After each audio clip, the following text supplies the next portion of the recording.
Hier van Efesiërs 4, die 17de vers af, het ons begin kyk na die lewe wat Christus vir ons bewerk het.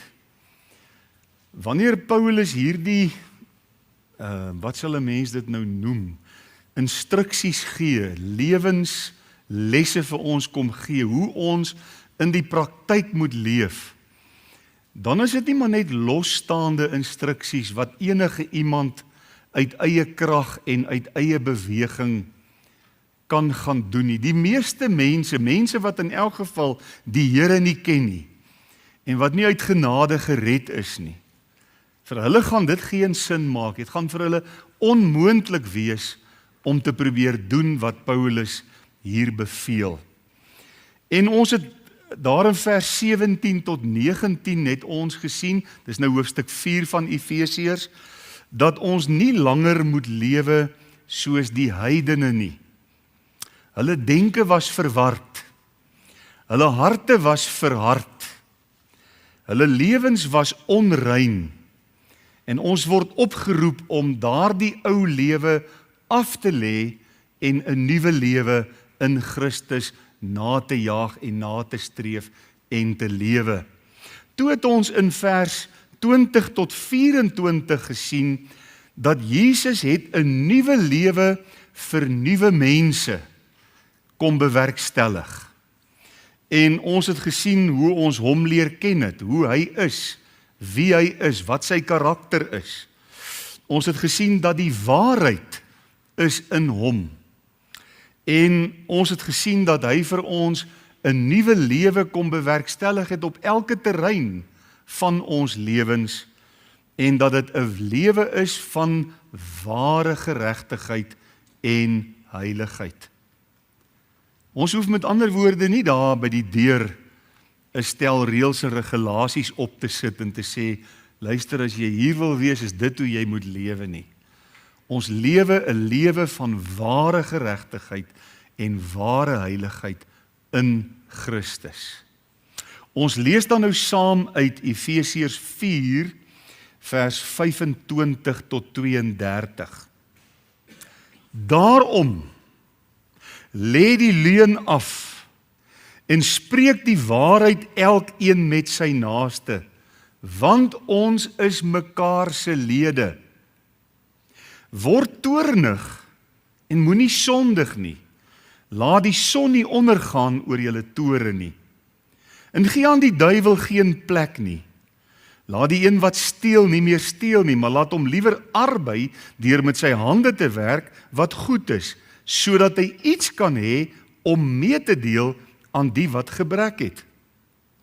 Laat daar geen vuil woord uit julle mond uitgaan nie, maar net 'n woord wat goed is vir die nodige stigting, sodat dit genade kan gee aan die wat dit hoor. En bedroef nie die Heilige Gees van God nie, deur wie julle verseël is tot op die dag van verlossing. Alle bitterheid en woede en toorn en geskreeu en lastering moet van julle verwyder word, saam met alle boosheid. Maar wees vriendelik en vol ontferming teenoor mekaar. Vergeef mekaar soos God ook in Christus julle vergewe het. Tot daar lees ons in hierdie aand saam uit die onfeilbare woord. Ons bly net so sit, vra ons net die Here se seën oor die verkondiging van sy woord. Baie dankie Here dat ons in hierdie aand hierdie gedeelte kon saam lees en ook daarna kan uitsien om dit nou te oordink. En wil U die boodskap wat U glo ek op my hart kom lê het en vir my die gedagtes kom lewendig maak het, wil U dit vanaand seën in hierdie gehoor. Here, ons bid vir die week wat voor ons lê. Elkeen van ons moet môre weer ons dagtaak vervul. Jong mense gaan universiteit toe en college toe en die volwassenes gaan werk toe en die wat met pensioen is by die huis besig. En elkeen van ons het 'n program, elkeen van ons is besig. En daarom wil ons vra dat U ons dagtaak ryklik sal seën. Ons bid ook in besonder vir ons broeder Nico wat môre na die Kruger Wildtuin vertrek, terwyl hy ons paaie nie goed ken nie, wil ons vra dat U hom sal beskerm en hom veilig sal terugbring hier teen Vrydag as hy terugkeer. Kom nou, Heilige Gees, kom breek vir ons die woord oop en word U verheerlik as dit in ons lewens tot uiting kom. Om Jesus ontwil bid ons dit. Amen.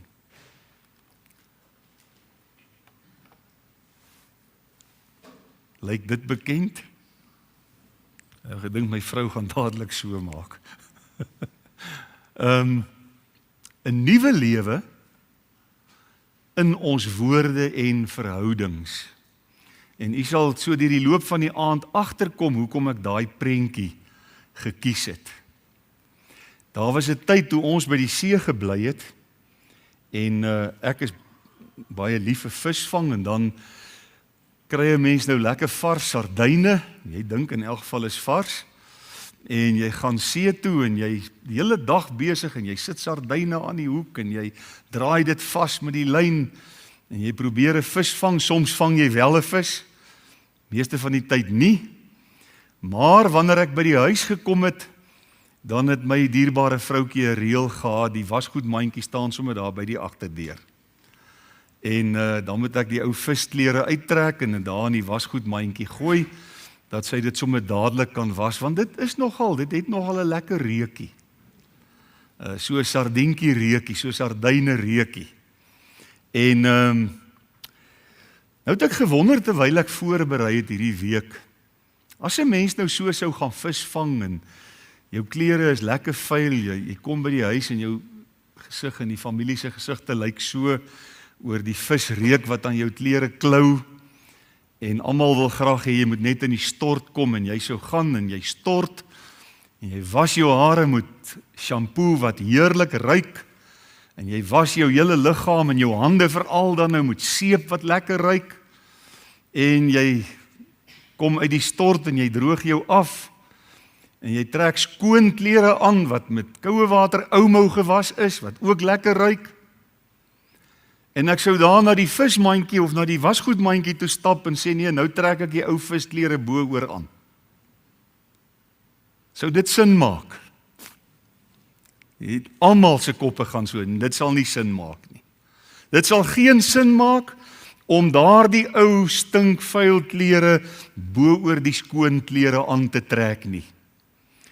En dit is heeltemal onlogies en dit is eintlik wat Paulus in hierdie paar verse met ons behandel op 'n baie praktiese manier in ons alledaagse lewe. Dit maak geen sin, sê Paulus, om ou gewoontes, ou woorde en in 'n ou manier van doen, volgens die oue mens, ons het hom ons nou reeds behandel. En die van u wat dit nou nie hier was nie, kan net na die boodskappe op YouTube gaan kyk, sal jy sien wie is die oue mens wat ons moet aflê met sy dooie werke. Maak geen sin om die ou gewoontes, die ou woorde en die ou manier van doen te volhard in 'n nuwe lewe nie. Die lewe wat Christus vir ons kom gee het, die dag toe hy ons uit genade gered het nie. Nou Efesiërs 2 vertel vir ons hoe die Here ons nuut gemaak het. Onthou jy daai pragtige gedeelte, maar julle wat dood was in die sondes en misdade, het hy lewend gemaak. Uit genade is julle gered, deur die geloof, dit nie uit julle self nie, dis die gawe van God, nie uit die werke nie, dat niemand mag roem nie. En dan vers 10, Efesiërs 2 vers 10, maar nou is ons sy maaksel, geskape in Christus Jesus, tot goeie werke, om goeie dinge te doen, 'n nuwe lewe te leef. En dan kom ons nou hier in vers 24, of eintlik ja, vers 24, en julle met die nuwe mens moet beklee, wat na God geskape is, in ware geregtigheid en heiligheid. Dit is waarmee ons verlede keer afgesluit het. Met ander woorde, wat Paulus hier sê is, moenie die ou visvangklere aantrek, bo-oor die nuwe klere waarmee julle in Christus beklee is nie, by wyse van illustrasie, né? Trek nuwe klere aan, trek skoon klere aan, groei in heiligmaking. En in vers 25 tot by hoofstuk 5 vers 17. Ek wil hê jy moet gou kyk.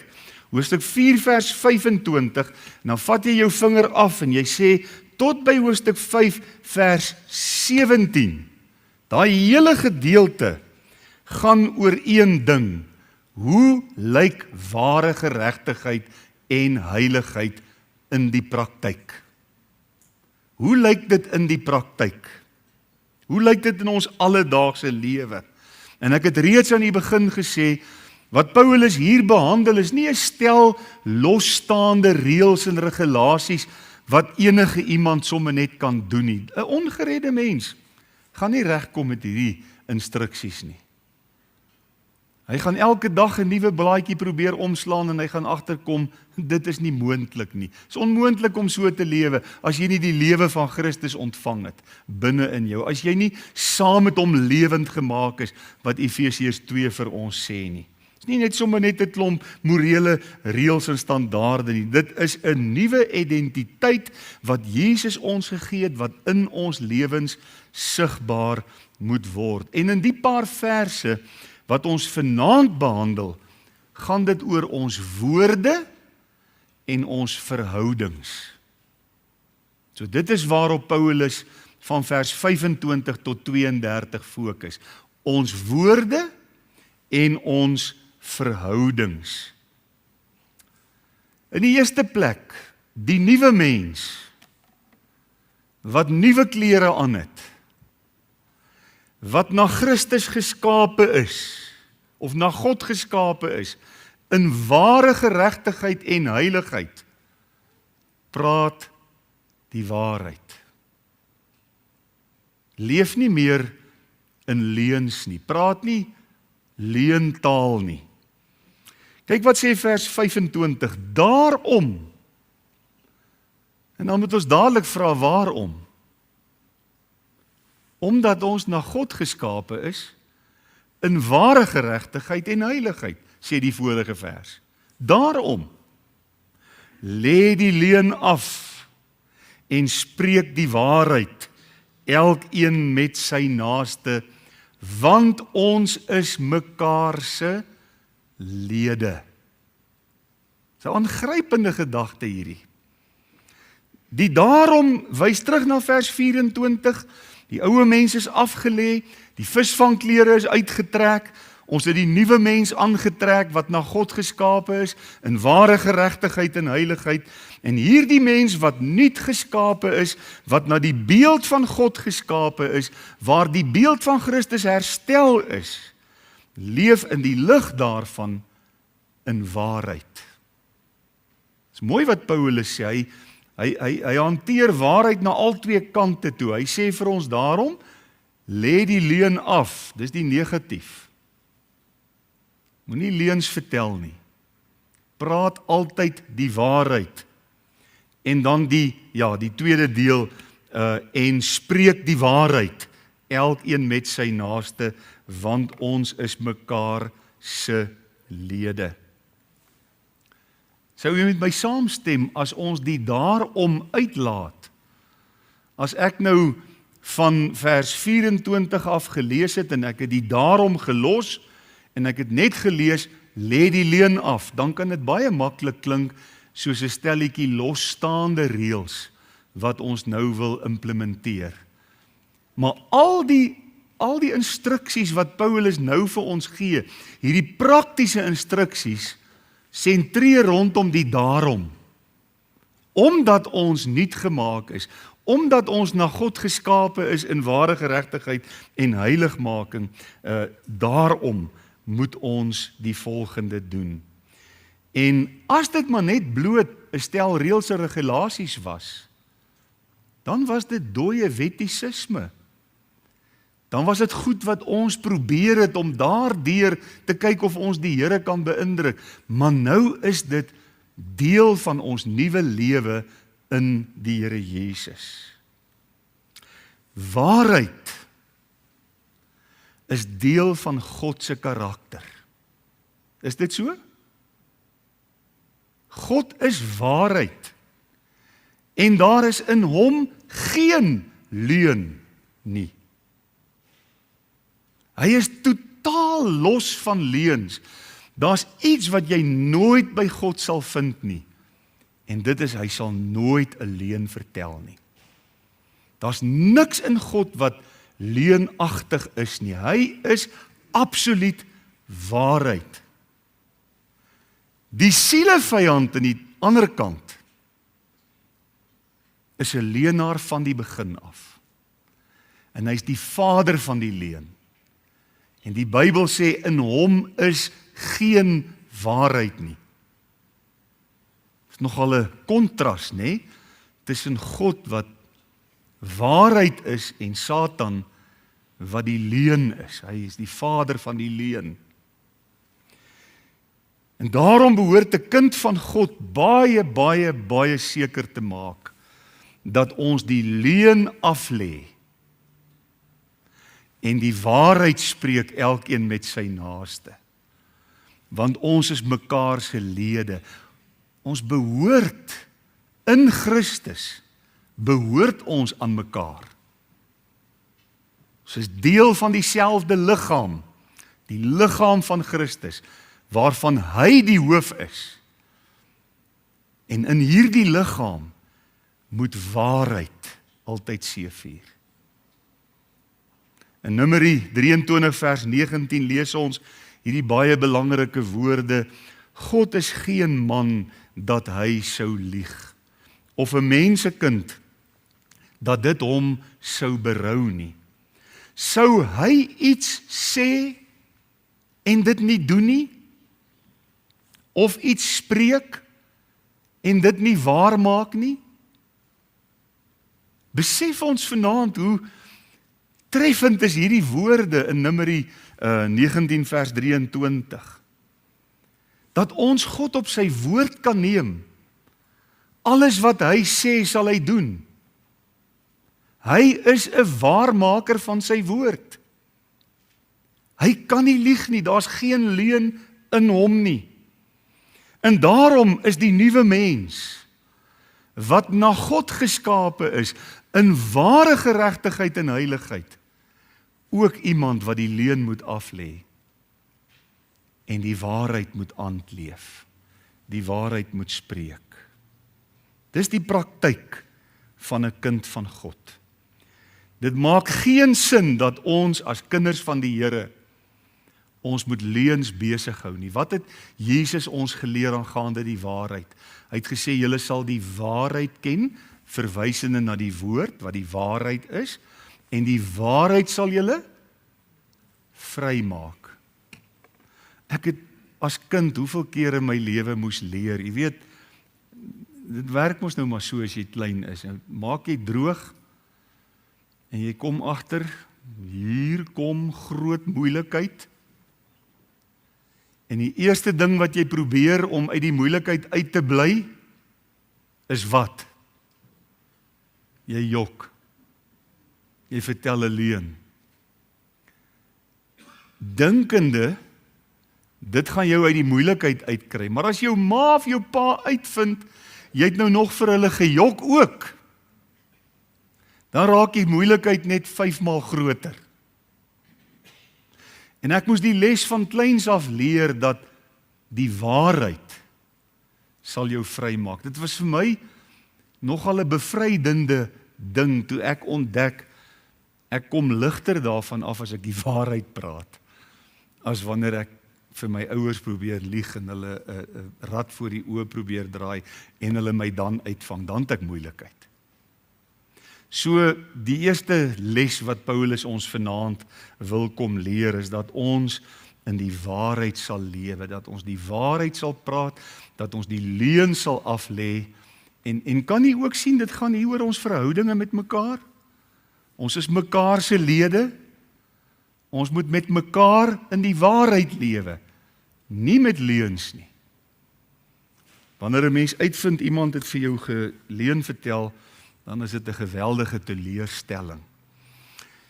Die tweede gedagte is die nuwe mens wat na God geskape is in ware geregtigheid en heiligheid, moet ook leer om sy of haar woede te beheer. Die nuwe mens beheer sy woede. Vers 26 en 27, word toornig en moenie sondig nie. Laat die son nie ondergaan oor julle toorn nie en gee aan die duiwel geen plek nie. Ek onthou so goed, 41, amper 42 jaar gelede, sit ek en Annetjie, jong verloofdes, in Dominee Henry Horrens se studeerkamer. Hy was die predikant van die NG Kerk Brakpan Wes waar sy groot geword het. Sit ons in sy studeerkamer en ons is besig met voorhuwelikse toerusting. En hy's 'n wonderlike mens, sagte mens, mooi mens. En hy sê vir ons, liewe Andrei en Annetjie, julle moet nooit kwaad gaan slaap vir mekaar nie. Sorteer maar liewer die ding uit voor julle gaan slaap. Al vat dit die hele nag. Al slaap jy nie, sorteer dit uit. Moenie kwaad gaan slaap nie. Ek het dit so goed onthou in verlede jaar, Desember met ons eintlik met ons 40ste huweliksherdenking, toe bel ek hom. Toe sê ek net, oom Henry, ek wil graag vir u sê, dis vandag 40 jaar. Dankie vir die goeie raad, daai jare. En een van die goeie raad was dit, moenie kwaad gaan slaap nie. Dis wat die teks ook hier vir ons sê, laat die son nie ondergaan oor julle toorn nie, en gee aan die duiwel geen plek nie. Kom ons breek so 'n bietjie hierdie teksvers oop. Onder die gedagte, die nuwe mens beheer sy woede. Iemand wat onbeheerste woede by jy het ou klere aan, visvangklere, bo oor die nuwe klere. En u het almal nou so gemaak en gesê, daai gaan nie werk nie, dit hoort nie so nie. So, dis wat Paulus hier vir ons leer. Nou die eerste gedagte wat Paulus vir ons sê is, word toornig, maar moenie sondig nie. Hoe werk dit? Toorn as sodanig is nie sondig nie. Toorn is nie noodwendig verkeerd nie. 'n Mens kan kwaad word. 'n Mens kan toornig word. Ek dink aan die Here Jesus, wat by die tempel ingegaan het. En hy sien hoe ontheilig hulle die tempel, deur dit 'n rowerspilonk te maak. Dis sy woorde, né? En goed daar te verkoop wat hulle nie moet doen nie. In steede daarvan dat mense 'n duur prys betaal om hulle eie lammetjie groot te maak en dan daai lammetjie te kom offer, is hy nou sommer so 'n quick fix hier by die tempel en dit is jy hoor net kasregisters, kling, kling, kling daar in die tempel die hele tyd. En die Here Jesus stap daarin en hy vererg hom. Jy kan maar gaan lees, hy's woedend. Hy's toornig, hy's so kwaad dat hy 'n sweep maak. En hulle by die tempel uitjaag met 'n sweep. Ek dink jy moet redelik toornig wees om dit te doen. Maar dis omdat die naam van God en die heiligheid van God en die karakter van God aangetas is deur hierdie verkopers by die tempel. Dis die rede waarom Jesus so toornig geword het. Daar was onreg gepleeg in die huis van God. Dis wat hom toornig gemaak het. Ons lees in Johannes 2 vers 15, hy het 'n sweep van touwtjies gemaak en hulle almal uit die tempel uitgedrywe. Hy het ook die skape en die beeste en die kleingeld van die wisselaars uitgegooi en hulle tafels omgekeer. En vir die duiwerverkopers het hy gesê, neem daai dinge hier weg, moenie die huis van my Vader, wat sê die Ou Testament, wat moes die tempel wees? 'n Huis van gebed. Moet dit nie verander in 'n handelshuis nie. Nee? Jesus se toorn was nie selfgesentreerd nie. Dit het nie oor hom gegaan nie, dit het nie oor die eie ek gegaan nie. Dit was nie sy ego wat gekrenk was nie. En nou word hy daaroor kwaad en toornig nie. Sy toorn was absoluut God gesentreerd en ek dink dis die eerste en belangrikste les wat ons hier leer. Dat ons nie sommer vir alles moet kwaad word nie. Dis, as Paulus sê, word toornig, dan gee hy ons nou nie 'n vrypas om vir alles en vir almal kwaad te word soos ons wil nie. Oomblik as ek 'n bietjie voel, nou is my regtyd in haar gekom en jy weet, jy het nou op my tone getrap, dan word ek sommer kwaad vir jou en die Bybel sê ek mag toornig word. Nee, dit gaan oor God, dit gaan oor sy saak, dit gaan oor sy huis.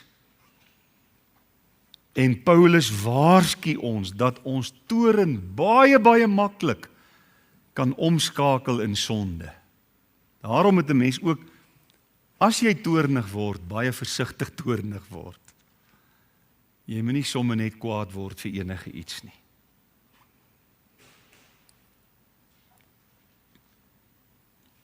Wanneer 'n mens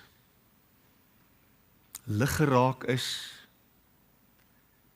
en die lidorings op jou tone is vreeslik gevoelig, iemand stamp net so liggies teen jou, dan ontvlam die toorn, en jy's kwaad en jy's woedend, en jy begin sleg praat van die persoon, dan sit dit baie vinnig oor in bitterheid. Dan kom in jou hart, wat die Bybel sê daar nie moet kom nie, 'n wortel van bitterheid. Dit kan naderhand haatgedagtes word, dit kan omskakel in wraakgedagtes, en daar kan wrokke in jou hart ontstaan, en jy voel, man, ek wil jou nie eers sien nie, ek wil niks met jou te doen hê nie, ek gaan net uit my lewe uit, gee pad net, ek wil absoluut niks met jou te doen hê nie, ek haat jou, nee, dit, so ver kan dit gaan.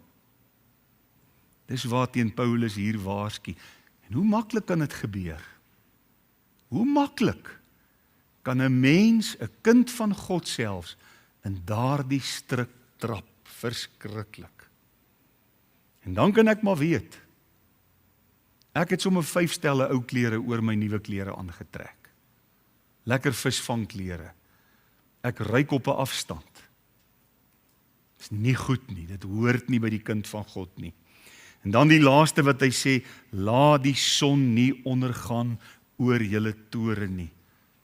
As dit nodig is, as jy agterkom, daar het 'n toorn in my hart ontstaan wat ontaard het in 'n sondige toorn, en daar's 'n wrok in my hart, en ek stel my eie voorwaardes om te versoen. Ek wil nie versoen volgens die voorwaardes van die Here nie. Ek het my eie stel voorwaardes. As jy dit en dit en dit doen, dan sal ek met jou versoen. Anders wil ek niks van jou weet nie. Gaan weg van my af. En ek gaan slaap so. Dan raak dit 'n groot probleem. Dan bou dit op in my lewe. En eintlik is onverwerkte toorn is eintlik 'n stukkie brandstigting wat jy in jou eie hart pleeg. En jy weet almal hoe werk brandstigting. Aanvanklik steek jy 'n bietjie gras aan die brand en dis heel hanteerbaar. Jy trap dit gou dood en jy sê ek gaan nou 'n bietjie langer los, en jy steek dit weer bietjie en jy los dit, en as jy weer kyk en kom maar 'n wind, woep, daar's die veld aan die brand en jy het moeilikheid. Dis hoe onverwerkte toorn ook in ons harte kan werk. En dis waarom Paulus ons so dringend waarsku daarteen. In die derde plek, die nuwe mens leef diensbaar en opbouend. Kan u sien, ek het gesê, dit gaan oor ons woorde en ons verhoudings. Praat die waarheid, beheer jou woede, wees diensbaar en opbouend. Het gaan alles oor ons woorde en ons verhoudings met mekaar. Kyk wat sê vers 28. Hierdie is vir my 2 aangrypende verse.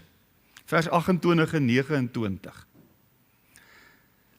Laat die een wat steel nie meer steel nie. Wanneer 'n mens die Here Jesus nie ken nie, as jou persoonlike verlosser nie, dan is dit vir jou niks om sommer gou ietsie te steel nie.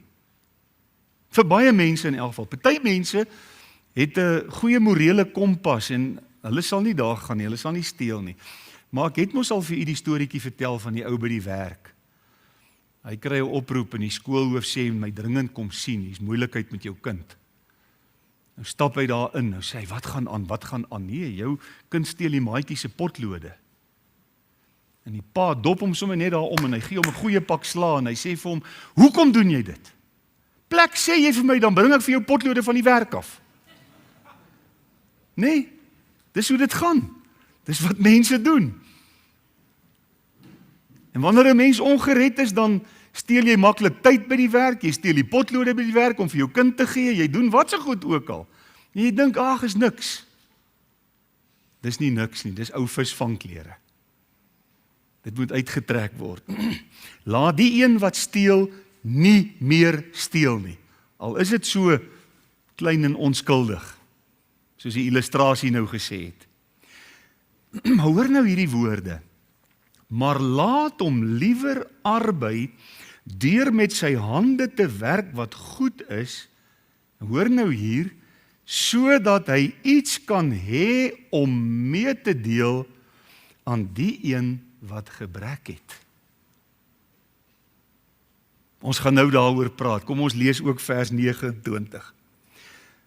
Hy sluit aan by wat hy eintlik nou afgehandel. Hy sê, laat daar geen vuil woord uit julle mond uitgaan nie. Dis die grappies wat die ouens so met mekaar deel. Sê, ag, dis, jy weet, daai is niks man, ons kan maar 'n ou vuil grappie vertel. Nee, dis nie in orde nie, dit werk nie met die nuwe lewe nie. Geen vuil woord uit julle mond uitgaan nie, maar net 'n woord wat goed is, vir die nodige stigting, opbouing, sodat dit genade kan gee aan die een wat dit hoor. Dis twee gedagtes wat Paulus hier hanteer. Die een is steel teenoor werk en die ander een is vuil taal teenoor skoon taal. En beide kan 'n invloed hê op ander, 'n positiewe invloed hê op ander se lewens. Dis wat die Here wil hê, sy kinders moet doen. Die Here wil hê ons lewens moet ander mense se lewens opbou. Ons moet vir ander mense tot seën wees. Nou kom ons ondersoek hierdie twee gedagtes. Die eerste vers is dit van steel tot gee. Jy het dit gesien, hè? Moet nie langer steel nie, maar werk sodat jy kan gee, sodat jy kan uitdeel. En die tweede is van afbreek met jou woorde na opbou. Die twee gedagtes wat ons in hierdie twee verse gaan hanteer. Die ou mens sou maklik steel, die nuwe mens wil deel. Hy wil gee. Moenie meer steel nie, dit beteken baie meer as om bloot net op te hou potlode by die werk vat. En wat so goed nog alles. Die nuwe mens werk eerlik. Die nuwe mens in Christus het nie bedrog in sy of haar hart nie. Kan nie omgekoop word nie. Gaan nie bedrog pleeg nie, gaan nie eens 'n potlood by die werk vat nie. Maar gaan P&A toe ry om vir jou kind daar 'n potlood te gaan koop. Dat jou kind kan leer, jy werk vir jou geld en dan koop jy wat jy nodig het. Dis hoe dit werk. Maar weet jy, dis vir my so mooi, dit is nie slegs vir jou eie voorsiening nie, maar ook dat jy kan hê om vir ander wat gebrek het, ook te gee. Kan jy die opbouing sien wat plaasvind? Wat het die eerste gemeente in Handelinge gedoen? Hulle was dan maar radikaal hoor. Dit was nou radikale liefde, en jy moet baie mooi gaan lees in Handelinge, ons het nie daar kommunisme nie. Daar het ons radikale liefde. Ons lees in Handelinge 2, hulle het alles verkoop wat hulle gehad het. Want onthou, dit was 'n moeilike tyd. Dr. Anton het nou in die laaste preek, toe hy oor lyding gepraat het hy vir ons bietjie vertel hoe daardie mense gelei het, wat hulle deurgemaak het, hoe hulle gemartel is. Ek gaan dit nie vanaand herhaal hier nie. Verskriklike moeilike tyd. En daar was baie kinders van God wat niks gehad het nie. Wat alles verloor het. Hulle huise.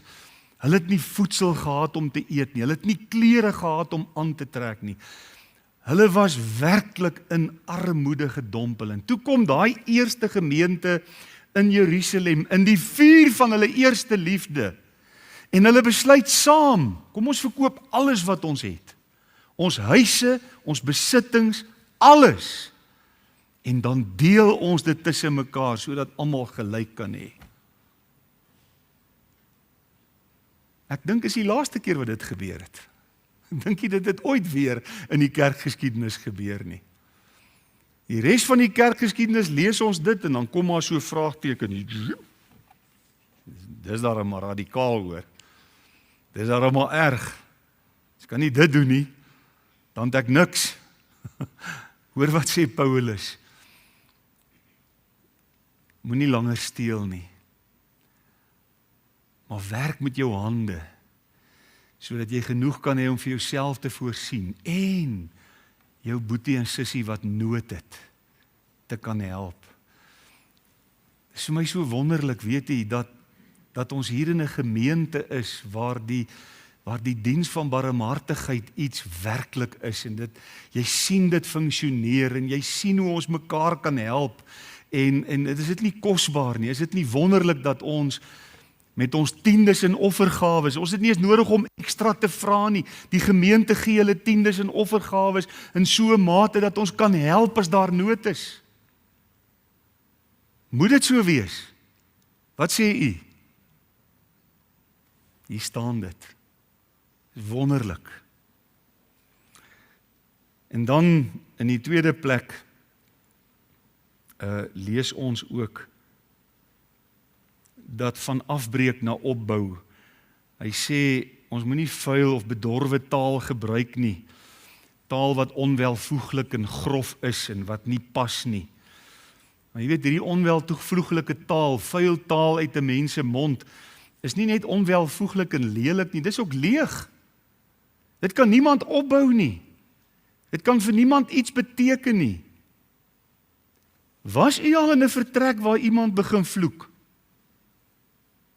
Bou dit jou op? Kan dit jou opbou? Waar iemand 'n lelike grap vertel, kan dit jou opbou? Kan jou nooit opbou nie, dit breek jou af, dit trek jou in die modder in. Dis aaklig, dis nie lekker nie. Dis afbreekend, dis onnodig. Die nuwe mens in Christus se taal moet 3 dinge wees wat die Bybel hier vir ons sê. Dit moet opbouend wees.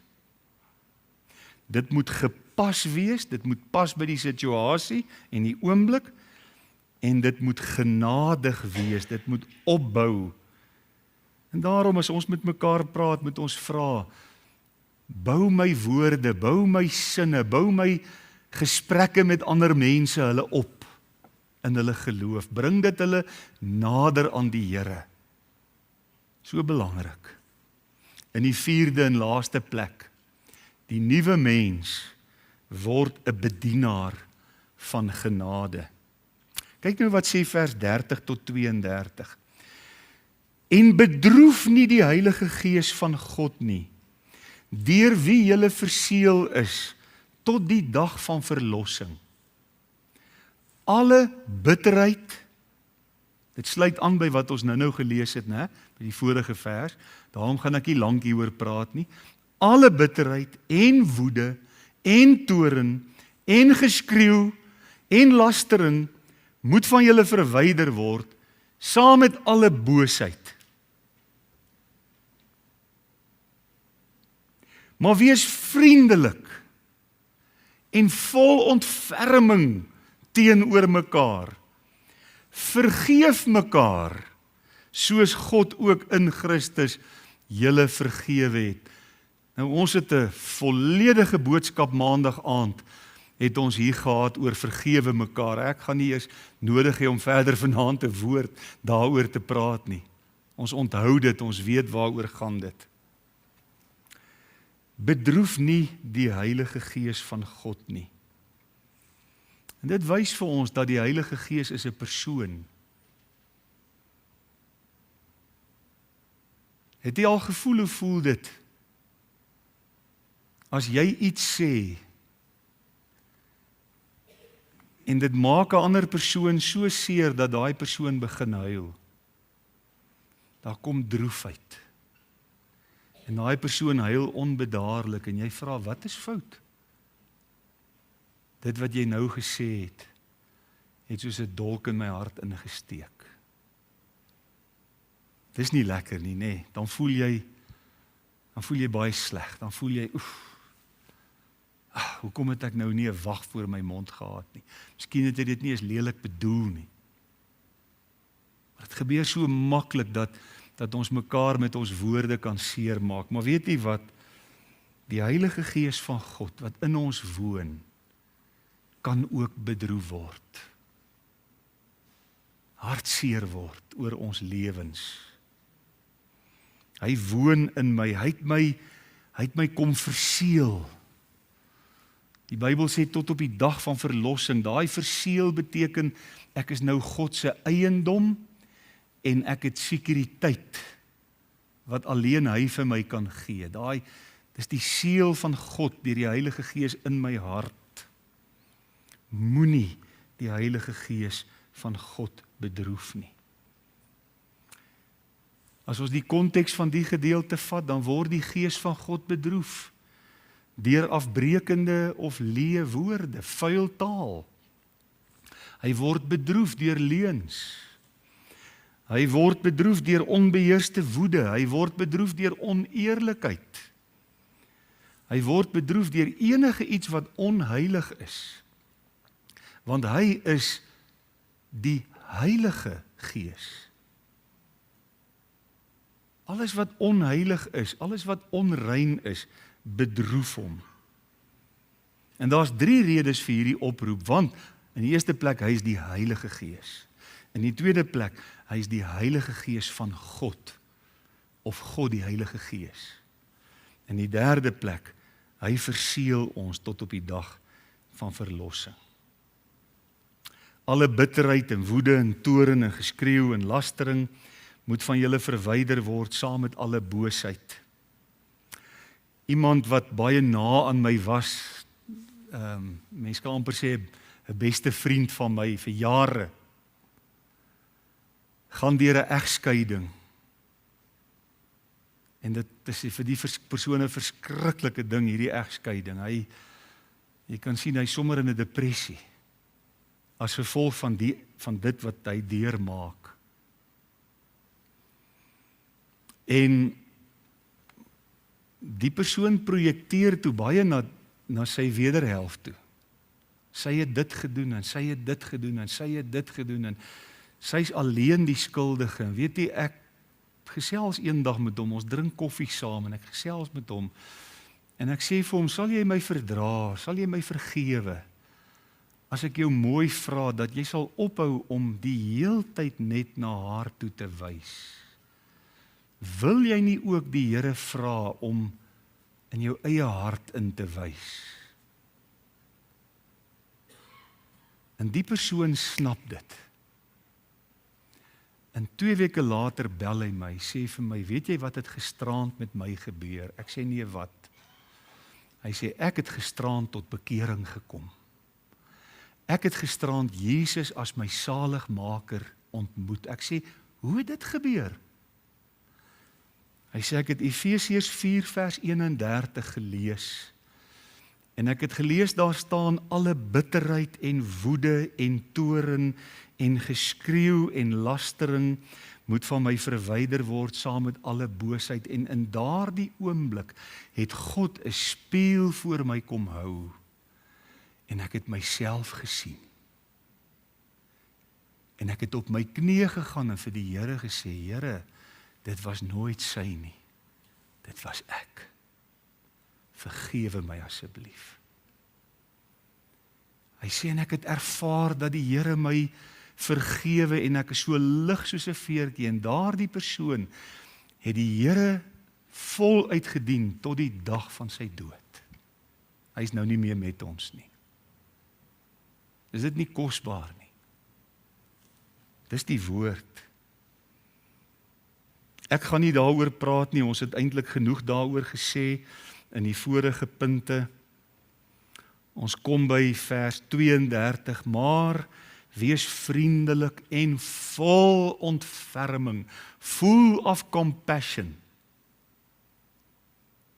Ek en Annetjie drink eendag tee by 'n koffiewinkel of koffietjie daar in Mosselbaai, en hier kom 'n kleerling man, hy sê, Merm, kan ek jou teken?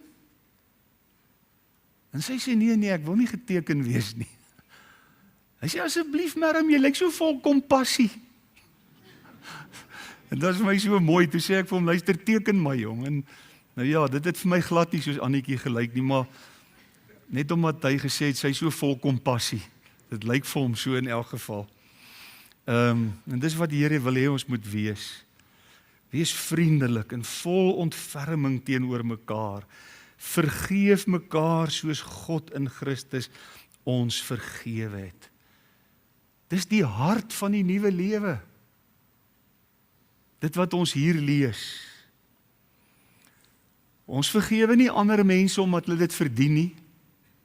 Ek gaan nie jou preek herhaal nie, dit was goed genoeg, dit was pyk, dit was wonderlik. Ons vergewe soos God in Christus ons vergewe het. Dis nie uit verdienste nie. En hier's iets wat jare gelede, toe woon ek 'n huweliksverrykingskursus by van 'n Amerikaanse pastor, Paul Tripp, het julle al van hom gehoor? Paul Tripp hy's 'n kosbare huweliksberader. En hier by die Waapatrand Gereformeerde Kerk het hy kom optree, en ek was toe nog dosent by die kweekskool, ons almal hiernatoe gekom en na hom kom luister. En toe sê hy iets. Hy sê die grootste rede waarom huwelike nie slaag nie, is ons is gretig om ontvangers te wees van God se genade. Maar ons is traag om bedienaars te wees van dieselfde genade. Ons is mal daaroor dat die Here ons vergewe, maar ons is traag om ander te vergewe. En so kan ons dit deurtrek na al die genade handelinge van God met ons. Ons is gretig om dit te omhels en te ontvang en te sê, dankie Here vir wat U vir my gedoen het, in U groot genade. Ek eer U daarvoor. Maar as ek 'n ontvanger geword het van God se genade, dan moet ek in my huwelik en in my alledaagse verhoudinge met broers en susters en ander mense ook 'n bedienaar word van daardie genade. Dit bly my by, en later, jare later, koop ek 'n boek van Paul Tripp. What Did You Expect? Is die boek se naam, en dit gaan oor die ontnugtering wat baie mense in die huwelik het. Ek het gedog, en toe is dit nou nie soos ek gedog het nie, né? Die ontnugtering, en daarin praat hy ook van receivers of grace en ministers of grace. Dit is vir my 'n pragtige konsep. En dit is maar wat Paulus hier met ons deel. Wees vriendelik en vol ontferming. Is dit nie om 'n bedienaar van God se genade te wees nie?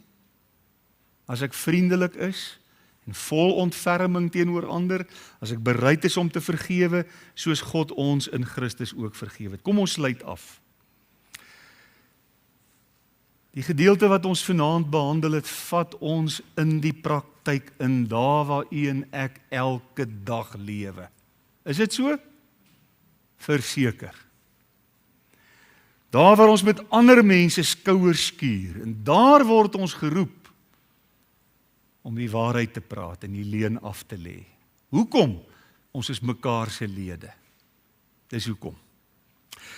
Dit roep ons om ons woede te beheer, alle bitterheid, toorn, laster, al daai goed af te lê.